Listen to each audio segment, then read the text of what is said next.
Drama serial बेबीबाजी के आने वाली किस्में आप देखेंगे कि जब फरहत वासिफ से कहती है कि वासिफ ये तुम्हारी माँ कितने दिन के लिए यहाँ पर आई है, तो सुनते साथ ही वासिफ कहता है कि तुम किस लहजे में और कैसी बातें कर रही हो, उनके बेटे का घर है, जितने दिन चाहे रहे यहाँ पर, तुम कौन होती हो ये पूछने वाली। तो सुनते साथ ही फरहत कहती है कि हाँ यहाँ पर रहें, शौक से रहें, लेकिन चुप करके अपने काम से काम रख के मेरे घर के मामलात में ना ही दखल अंदाजी दें। तो ये सुनते साथ ही वासिफ कहता है कि अगर बड़े होकर उन्होंने कुछ कह दिया तुम्हें तो इसमें इतना बड़ा इशू क्रिएट करने की जरूरत नहीं है। ये सुनते साथ ही फरहत कहती है कि देखो वासिफ, मैं तुम्हें बता रही हूँ कि अगर अजरा भाभी ने यहाँ पर उन्हें भेजा है ना, तो इसलिए भेजा होगा क्योंकि आपकी अम्मी हर चीज़ में बोलती होंगी। दूसरी सीन में आप देखेंगे कि जब वलीद जाता है अस्मा के पास और अस्मा से कहता है कि अस्मा भाभी, मैं तो वैसे ही आपसे मिलने आया था क्योंकि मुझे अपने शहजादे की याद आ रही थी, लेकिन यहाँ पर तो आप कुछ ज़्यादा ही उदास बैठी हैं। तो सुनते साथ ही अस्मा कहती है कि मेरी उदासी छोड़ो, तुम अपना बताओ, तुम्हारे चेहरे पे भी तो उदासी है, वो वाली हंसी नहीं है।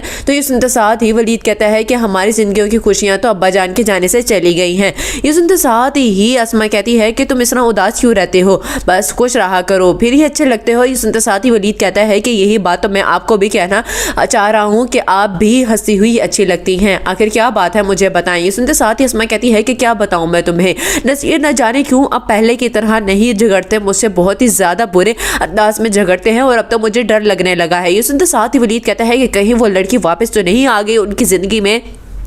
लास्ट सीन में आप देखेंगे कि जब अजरा जमाल से कहती है कि जमाल, आपको पता है आज मैंने नसीर के साथ किसको देखा। तो सुनते साथ ही जमाल कहता है कि किसको देखा है मुझे बताओ। ये सुनते साथ ही अजरा कहती है कि वही जो उसकी महबूबा थी ना, वापस उसकी ज़िंदगी में आ गई है। ये सुनते साथ ही जमाल कहता है कि ये तुम्हें बहुत ही ज़्यादा मज़े की बात लग रही है, जाकर ज़रा अस्मा से कन्फर्म करके आओ कि ये या मतलब कि सच है या नहीं, कहीं ऐसा ना हो कि इन दोनों की ज़िंदगी ही बर्बाद हो जाए। तो ये सुनते साथ ही अजरा कहती है कि अगर ऐसा हो तो फिर देखिएगा मैं क्या करूँगी।